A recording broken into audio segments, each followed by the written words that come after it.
하나님께서 우리에게 주신 말씀입니다. 창세기 27장 41절부터 46절의 말씀입니다. 그의 아버지가 야곱에게 축복한 그 축복으로 말미암아 에서가 야곱을 미워하여 심중에 이르기를 아버지를 곡할 때가 가까웠은즉 내가 내 아우 야곱을 죽이리라 하였더니 맏아들 에서의 이 말이 리브가에게 들리매 이에 사람을 보내어 작은 아들 야곱을 불러 그에게 이르되 내 형 에서가 너를 죽여 그 한을 풀려 하니 내 아들아 내 말을 따라 일어나 하란으로 가서 내 오라버니 라반에게로 피신하여 내 형의 노가 풀리기까지 몇 날 동안 그와 함께 거주하라. 내 형의 분노가 풀려 내가 자기에게 행한 것을 잊어버리거든 내가 곧 사람을 보내어 너를 거기서 불러오리라. 어찌 하루에 너희 둘을 잃으랴. 리브가가 이삭에게 이르되 내가 햇사람의 딸들로 말미암아 내 삶이 싫어졌거늘 야곱이 만일 이 땅의 딸들 곧 그들과 같은 햇사람의 딸들 중에서 아내를 맞이하면 내 삶이 무슨 재미가 있으리이까. 아멘. 할렐루야. 이른 새벽에 주님의 말씀을 사모하며 나오신 우리 성도님들을 주님의 이름으로 축복합니다. 오늘도 주님의 말씀으로 말미암아 큰 은혜와 위로를 받으시길 축복합니다. 오늘 본문이 27장은요 하나님의 축복에 대한 여러 사람들의 반응을 보여주고 있습니다.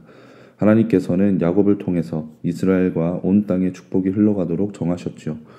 하지만 그의 부모인 이삭과 또한 리브가 형에서는 하나님의 뜻에 대해서 지극히 인간적인 반응을 보여주고 있습니다. 아버지인 이삭은 축복권의 대가로 에서에게 무엇을 요구했습니까? 맛있는 음식, 별미를 요구했었습니다. 그렇다면 어머니인 리브가는 어떻게 했습니까? 리브가는 자신이 사랑하는 자녀 야곱이 축복권을 받게 하기 위해서 돕는 모습을 보여주었습니다. 또한 형 에서는 축복을 빼앗기자 분노하는 모습을 보여주었죠. 오늘 읽은 본문에는 하나님의 뜻 가운데 축복권이 야곱에게로 이어지고 난 후에 이에 대한 에서의 반응, 특히나 에서의 반응을 잘 담아내고 있습니다. 분명 하나님의 뜻이었지만 에서는 그 하나님의 뜻이 자신과 달랐기에 감사하지도 못하고 받아들이지도 못하고 심지어는 분노하는 모습을 보여주었다는 것이죠. 여러분, 이것은 우리에게도 나타나는 모습일지도 모릅니다. 오늘 말씀을 통해 하나님의 뜻임에도 그것이 자신의 생각과 다를 때 죄인들은 어떻게 반응하는가에 대해서 한번 나눠보도록 하겠습니다. 첫 번째입니다. 죄인들은 자신의 뜻과 하나님의 뜻이 다를 때 하나님의 뜻에 대해 반역하는 모습을 보여줍니다. 먼저 성경에서 에서는 하나님의 뜻에 노골적으로 반역합니다. 사실 1절에 보면 그의 아버지가 야곱에게 축복한 그 축복으로 말미암아 에서가 야곱을 미워하여 심중에 이르기를 아버지를 곡할 때가 가까웠은즉 내가 내 아우 야곱을 죽이리라 하였더니 축복권은 하나님의 뜻에 따라 결국 야곱에게로 흘러갔죠. 그런데 그 결과 에서는 어떻게 반응합니까? 자신의 동생 야곱을 죽이기로 결심할 만큼 자신의 아우를 미워하는 모습을 보여줍니다. 여기서 미워함으로 번역된 히브리어 사탐이라는 단어는요, 단순히 싫어하는 정도를 뜻하고 있지 않습니다. 깊은 원한과 깊은 증오를 가지고 누군가를 극도로 미워하는 것을 의미합니다. 누군가를 죽이고 싶을 만큼 밉다.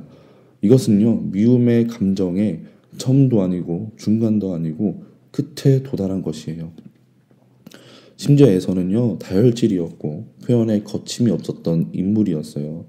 그래서 공개적으로 다른 사람들에게 반드시 내 아우를 죽일 것이다, 야곱을 죽일 것이다, 이것을 자랑하듯이 말하고 다녔습니다. 여러분, 에서는 왜 이렇게 야곱을 죽이고 싶어 했을까요? 그 근원은 바로 그 분노에 있다는 것입니다. 그렇다면 또한 에서는 왜 분노했을까요? 이삭의 축복이 자신의 것이다, 이렇게 생각을 했었기 때문이에요. 그래서 자신의 것을 야곱이 탈취했다, 이렇게 생각을 했고 그 분노가 미움으로 변하게 된 것입니다. 여러분, 결국 그 분노의 이유는 무엇이었습니까? 하나님의 뜻을 받아들이지 못했기 때문에 그 분노가 생긴 것입니다. 즉, 주님의 뜻에 대한 불순종이 시작이었다는 거예요. 이렇게 하나님께서 우리의 인생에서 어떤 일을 행하실 때 우리는 그 하나님의 뜻에 반발하고 받아들이지 못하는 경우가 너무나도 많습니다. 그때 나타나는 모습이 바로 분노라는 거예요. 왜 분노합니까? 말씀드렸어요. 그것은 나의 뜻대로, 나의 계획대로 되지 않았기 때문입니다. 우리는 평소에 이렇게 주님께 간구하는 것 같아요. 주님, 나의 삶 속에서 일하여 주옵소서. 주님, 나와 함께하여 주옵소서. 그런데 실제로 하나님께서 우리의 인생에 개입을 하시잖아요. 그러면 우리와 함께 하시는 그 주님께 감사해야 되는데 우리는 감사하기보다는 분노하는 순간이 더 많다는 겁니다. 왜냐하면 주님께서 일하시는 건 참 좋지만 주님의 계획과 나의 계획이 다르기 때문이에요. 우리는 자신이 세운 인생의 계획이 옳다고 여기며 자신의 계획이 실패한 것처럼 보일 때 주님께 분노하는 모습을 보입니다. 때로는 그것을 바라보며 주님께 나아가며 이것이 하나님의 뜻입니까? 라고 따지기도 합니다. 어떤 경우에는 하나님이 잘못되었다고 반역하면서 주님을 떠나는 모습을 보여주기도 한다는 것입니다. 하지만 하나님의 뜻이 우리 인생에서 이루어지기 위해서는요, 자신의 뜻을 포기하는 순간들이 분명 찾아옵니다. 그 과정을 통해 하나님의 뜻을 받아들일 수 있으며 하나님을 진정으로 열망하는 자가 될 수 있다는 겁니다. 그런데 이것을 우리가 받아들이지 못한다면 우리는 평생 분노와 미움과 그 비참함으로 우리가 살아갈 수밖에 없다는 거예요. 사실 하나님께서 개입하고 계신다면, 우리 삶 속에서 일하고 계신다면 우리는 감사해야 하는데, 우리에게 복 주실 주님의 은혜에 감격해야 되는데 우리는 그 상황에 대해 불평하고 사람에 대해 미워하고 또한 하나님께 원망합니다. 이것이 바로 오늘 본문에 담긴 에서의 모습이었습니다. 두 번째입니다.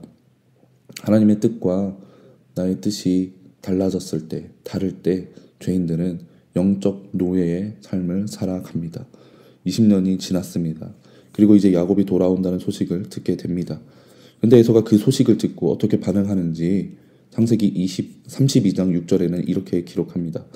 사자들이 야곱에게 돌아와 이르되 우리가 주인의 형 에서에게 이른즉 그가 400명을 거느리고 주인을 만나려고 오더이다. 에서는 왜 400명이나 데리고 야곱에게 가고 있죠? 자신의 동생 야곱을 죽이기 위해 가고 있는 겁니다.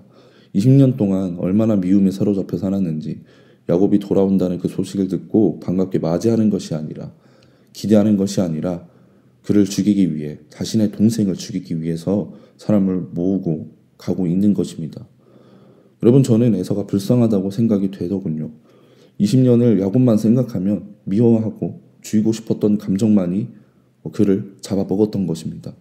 잘 살아가다가도, 행복하게 살다가도 야곱만을 생각하면 분노와 미움이 그를 덮친 거예요.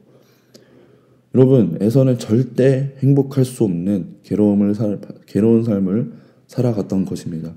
이것이 용서하지 못하고 미움으로 평생을 살아가는 자의 비참함입니다. 그리고 이것이 영적 노예의 모습이라는 거죠. 그렇다면 이런 영적 노예의 모습에서 벗어나기 위해서는 우리가 어떻게 해야 될까요? 우리가 배운 것처럼, 주님께서 말씀하신 것처럼 우리는 용서해야 합니다. 나에게 피해를 주고 해를 끼친 그 사람을 결국 용서해야 분노와 미움이라는 그 속박과 굴레에서 벗어날 수 있다는 거예요. 하지만 용서는 결코 우리의 마음으로 할 수 있는 게 아닙니다. 그렇기 때문에 단순히 용서라는 인간적인 관점으로 달아가는 것이 아니라 그 미움의 존재가, 내가 싫어하는 그 사람이, 용서하기 어려운 그 사람이 사실은 하나님의 도구였다라는 그 사실을 우리가 인정을 해야 합니다. 하나님이 나의 인생에서 그 사람을 도구로 사용하셔서 나의 근원적인 죄와 연약함을 해결하기 원하셨음을 우리는 받아들여야 한다는 것입니다. 즉, 나의 인생에서 그 미움의 존재를 나를 위한 하나님의 도구로 인정할 때 우리는 진정한 용서를 할 수 있다는 것입니다. 이렇게 되기 전에는 우리가 결코 미움에서 또한 괴로움에서 벗어날 수 없습니다. 성경에서 이 모습을 보여준 인물이 있죠. 바로 요셉이죠. 요셉은 형들 때문에 애굽에 노예로 팔려갔죠. 그 고생길 가운데 형들이 얼마나 미웠을까요? 아마 에서처럼 형들을 죽이고 싶었던 그런 순간 분명히 있었을 것입니다. 하지만 여러분, 요셉은 결국 어떤 모습을 보여줍니까? 형들을 용서하는 모습을 보여줍니다. 그리고 이렇게 고백합니다. 창세기 45장 5절에 보면 당신들이 나를 이곳에 팔았다고 해서 근심하지 마소서, 한탄하지 마소서. 하나님의 생명을 구원하시려고 나를 당신들보다 먼저 보내셨나이다. 요셉은 자신을 인생의 밑바닥으로 밀어버린 그런 형들을 저주하고 복수하기보단 모든 것은 하나님의 뜻이었다고 말하면서 오히려 위로의 말을 건네줍니다. 이것이 바로 참된 그리스도인들의 참된 반응이라는 거예요. 에서는 자신의 뜻대로 장자의 축복을 받지 못해 하나님께 반역합니다. 그리고 평생을 동생을 미워하는 삶을 살아갑니다. 에서는 아마 몰랐을 거예요. 그것이 오히려 자신의 인생을 불행하게 만들고 비참하게 만드는 것임을 몰랐던 것입니다. 사랑하는 성도 여러분, 여러분들의 삶 가운데 가시와 같이 불편한 존재가 있습니까?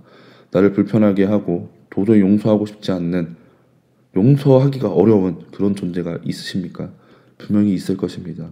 하지만 이제는요, 그 사람을 나의 인생을 위한 하나님의 도구라는 그 사실을 인정하시길 바랍니다.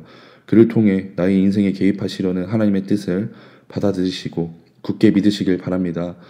그래야 비로소 우리는 요셉처럼 하나님의 뜻이 있었음을 고백하게 될 것이고, 미움이 아니라 용서를, 하나님의 이끄심에 대한 반역이 아니라 순종의 삶을 살아가는 저와 여러분들이 되기를 주님의 이름으로 축복합니다.